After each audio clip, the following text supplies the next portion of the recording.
Obviously, the approval of the US Bitcoin ETFs has been amazing. It's the best-selling product, I think, in BlackRock, Fidelity, like the whole asset manager space for ETFs in their history. So they're loving the fees, all the AUM inflows. And obviously, we're seeing on a daily basis a few $100 million of new fiat being pumped into the crypto ecosystem, which has obviously led for the prices to rise. So I think that's probably the big macro trend. Obviously, you have the halving. Everyone likes to look at the past cycles and divine how it's going to be exactly the same, but obviously every cycle is different. This is the main narrative of this cycle is sort of the addition of a Bitcoin derivative that institutional investors globally can invest in. And so we're really tied to those flows in terms of how the price action is going to eventuate. And I think having sort of takes a second step to that, and maybe it'll be a lot more pronounced in terms of its impact 3, 6, 9 months down the road. But I would say that we're primarily focused on what are those daily flows out of the US. Obviously, Hong Kong has approved its own spot Bitcoin ETFs, and those should be launched sometime soon. So in Europe, UK, everyone's trying to get out on this fee game in terms of a TradFi asset manager. So I think that's the trend, having a sort of second fiddle this cycle. We're in a great time. It's time to, strap it on, go long, forget about it for a while. Don't get too intellectual about things. All the alts are going to rally. The question for an investor is picking the one that resonates with you the most, being concentrated in your bets so that you're making the most amount of money given this particular point in time that you can. A Bitcoin halving has changed everything. With the most consequential Bitcoin halving in the history of Bitcoin having now occurred, the crypto bull market is officially on. This period after the Bitcoin halving is generally the part of the crypto cycle where we see face-melting rallies upwards. However, make sure that your timing is right because these periods have always been followed by drastic price corrections. This is the latest message out from crypto billionaire Arthur Hayes. In his latest interview, Arthur gave us his updated outlook on the crypto cycle following the Bitcoin halving.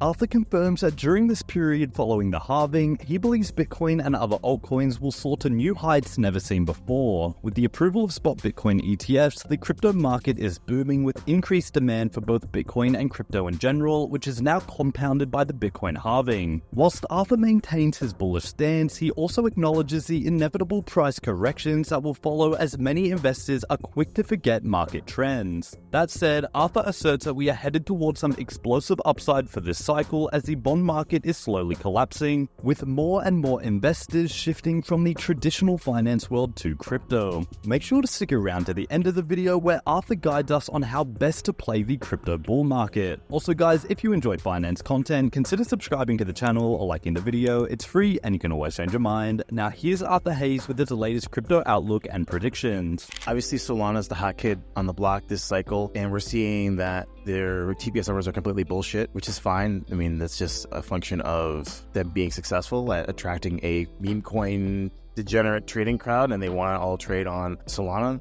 Does that mean that Solana is going to flip ETH in terms of market cap? I don't think so. But again, as you said, as Bitcoin price rises, everybody feels wealthier. Then they get into all these sort of, different sorts of alts. Obviously, I've been pushing this narrative like AI coins. I've been, a big Filecoin believer. But there's other ones out there as well, like Tau and BitTensor has done very, very well. You've got, I think, IO.net as a big airdrop or launch that people are like FOMOing about. So there's all these different sort of narratives. And then you have all the different new L1, L2s that are launching this cycle. So all the alts are going to rally. The question for an investor is picking the one that resonates with you the most, being concentrated in your bets so that you're making the most amount of money given this particular point in time that you can, because obviously most of these things are completely dog shit and bullshit, and they're not going to live up to what they said they're going to do on their nice looking pitch deck. And so you want to be well clear of this shit when the market starts sort of rolling over, when people start asking the question, oh, well, let me see all those users. Let me actually measure the TPS versus what you told me about, 2 years ago when I invested in this thing. How many AIs have actually used in this? Of how much data have you actually put on the chain versus what I thought 2 years ago? So when you start asking those questions, you want to be well clear of most of this shit. Even the good stuff is going to get smoked. We're in a great time. It's time to, strap it on, go long, forget about it for a while. Don't get too intellectual about things. We'll see. Who knows? It's got to be fun. It's going to be fun. It's got to be degen. Like, it's not fuck professional, all that like bullshit. Like, if it's not fun, if you're not doing it because you don't care if you lose all your money, but but it's how you're having fun, then it's not going to drive any sort of attention. Because Bitcoin has a very good value prop. Bitcoin is crypto money. It's the hardest money in crypto. And so I know people are like, oh no, Bitcoin doesn't do anything. That's the fucking point. And so the conservative nature of Bitcoin is its biggest asset. So I'm not really that fussed that, okay, maybe, meme coins can or can't come to Bitcoin, or DeFi can or cannot come to Bitcoin, or whatever. As long as we keep being the best money that's ever been created, then we're doing our job. I think you don't want to invest in anything that's like an application on top of some sort of like open source model. Like you want to invest in sort of a AI infrastructure, whether that's compute power, storage, chips. And so all the really successful narratives in crypto are like, oh, we're going to create a decentralized network of people providing compute power, or we're going to create a decentralized network of people data storage for AI. That's the sort of stuff you want to get involved in, because then you don't have to pick a winner. It's like, how many startups is OpenAI or Anthropic going to put out of business because they just decide to do that same service themselves in-house? And we're already seeing that with, a lot of VC Silicon Valley startups just being zeros immediately once OpenAI decides, okay, we'd like to do that too. Cool. We have better distribution, we have the model, and we can completely disintermediate you. So I think you want to, as I like to say, focus on the AI food groups, compute power, and storage, any sort of coins related around that. It's very easy to build a very convincing narrative around those.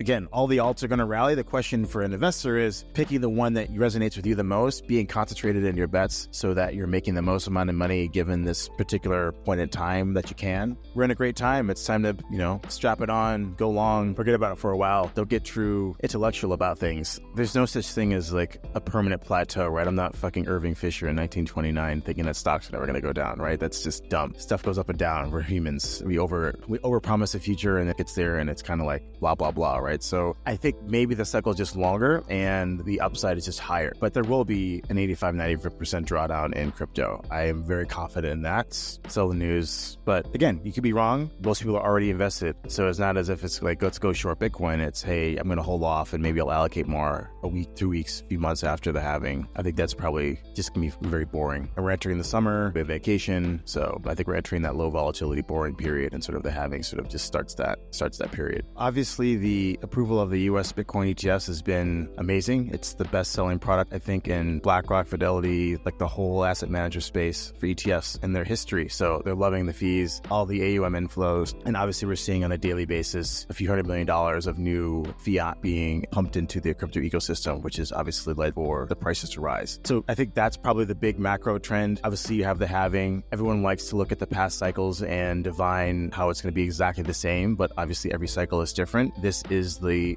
main narrative of this cycle is sort of the addition of a Bitcoin derivative that institutional investors globally can invest in. And so we're really tied to those flows in terms of how the price action is going to eventuate. And I think having sort of takes a second step to that, and maybe it'll be a lot more pronounced in terms of its impact 3, 6, 9 months down the road. But I would say that we're primarily focused on what are those daily flows out of the US. Obviously, Hong Kong has approved its own spot Bitcoin ETFs, and those should be launched sometime soon. So in Europe, UK, everyone's trying to get out on this fee game in terms of a TradFi asset manager. So I think that's the trend, having a sort of second fiddle this cycle. I think that we might be in a more elongated cycle because we're crescendoing into a collapse of the sovereign bond market, or a belief that there's something better to own than a treasury, a bund, a JGB, or whatever. Just look at why are institutional investors investing in Bitcoin? Because there's a whole narrative about the destruction of the sovereign bond market, which started basically as the Fed started raising rates in March of 2022. So there's a reason why people are allocating to Bitcoin, not just that Bitcoin exists, and so therefore I will allocate however many billions have gone into these products. There's an actual underlying issue with the markets that's propelling this. So if you take away the Bitcoin and it was still pending, I think we wouldn't be at an all-time time, maybe at 50,000 or 45,000, whatever it is, but we've rallied off of 16,000 after the FTX collapse, and that's all predicated on a lot of money printing from the Fed, BOJ, ECB, PBOC, all the major culprits in this fiat debasement orgy that's going on globally. And now institutional investors have a way to say, okay, I'm not just going to sell my bonds. Now I have something else to invest in that's not GLD. And that's why you have all these inflows. It's not just that Bitcoin's here and therefore I will allocate. There's that underlying economic tension there. Come out pretty strongly saying that taken to the extreme, that passive investing, and we've seen this in traditional equity markets, is toxic to price discovery. And so we'll see how large these asset managers get in terms of their percentage holding of Bitcoin and maybe some other cryptos and shitcoins as well, and whether their passivity and their non-engagement with the actual underlying protocols and what we're here to do, which is, create a whole new financial system, does that detract from achieving that goal or not? So I think the jury is still out. I don't know what percentage of the network, so total supply that BlackRock and Co. owns, well, at 1% or something like that. We're well far away from any sort of like doomsday scenario, but it's definitely there. We might not adhere to this 4-year cycle because I think we're in the moment where the global investor class and proletariat loses faith in this thing called Keynesian economics and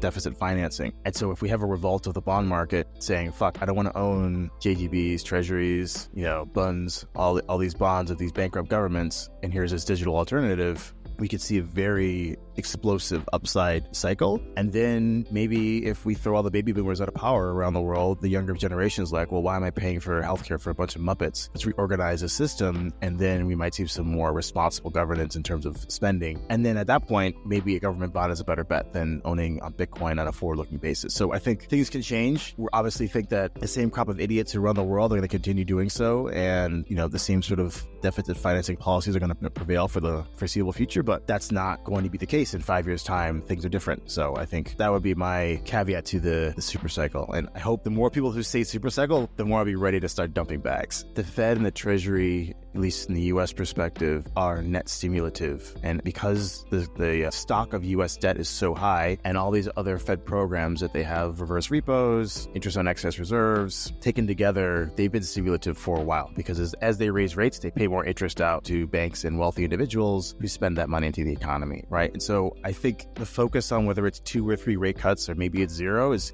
is irrelevant, because the Fed and the Treasury are already printing money. The more they raise rates, if they do that, they print money. They cut rates, juice the markets, essentially it's stimulative as well. And so it doesn't really matter what they do unless the US is going to declare some debt jubilee and just extinguish all the debt. The net effect is stimulative. There's more liquidity in the system. And so I think parsing, Powell's statements on debt dependent and, 1/10 of CPI here and another 10th of CPI there is fucking mind-bendingly boring and dumb, because it doesn't matter. Like, Bitcoin's going to go up whether the Fed cuts 2 or 3 times, if they even cut at all. There's some people who are saying that they're going to reduce the pace of quantitative tightening by, $30 billion per month or something around that. And they'll announce it at the May meeting. Again, at the end of the day, they have so many ways to print money that isn't the quantitative easing that everyone understands from 2008 that it doesn't really matter. Ultimately, it doesn't matter who wins the election. Like, they're going to print money to hand it out to whoever their constituents are. Trump wants to do tax cuts, Biden has green energy or whatever, right? So it doesn't really matter.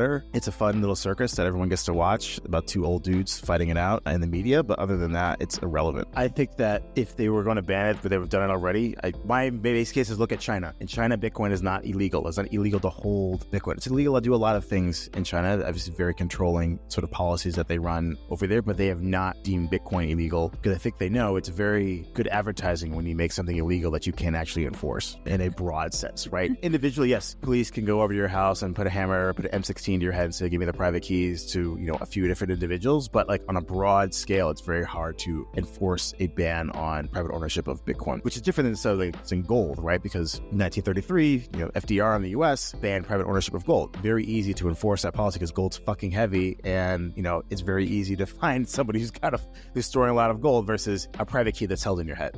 So there's Arthur Hayes' bold outlook on the upcoming bull run following the halving. Arthur discusses the cyclical nature of markets, reminding us that there's no permanent plateau and that assets, including cryptocurrencies, go through ups and downs. He mentions the possibility of an 85 to 90% drawdown in crypto, but suggests that the current cycle might be longer with a more prominent upside for massive wealth accumulation. Arthur also speculates on the potential impact of a global loss of faith in traditional finance, which could lead to an explosive upside cycle for cryptocurrencies. Before we go, a quick reminder for those who are keen on staying updated in the fast-paced world of crypto and Bitcoin, consider subscribing to our daily 5-minute crypto newsletter. It's a concise resource for the latest expert predictions, breaking news, and top on-chain analysis trusted by over 60,000 subscribers for insightful crypto investment information. Click the first link in the description to join our community and elevate your crypto investment knowledge today. Anyway guys, hope you all enjoyed today's video and that provided you with some value. I'll see you all in the next one, and as always, all the best.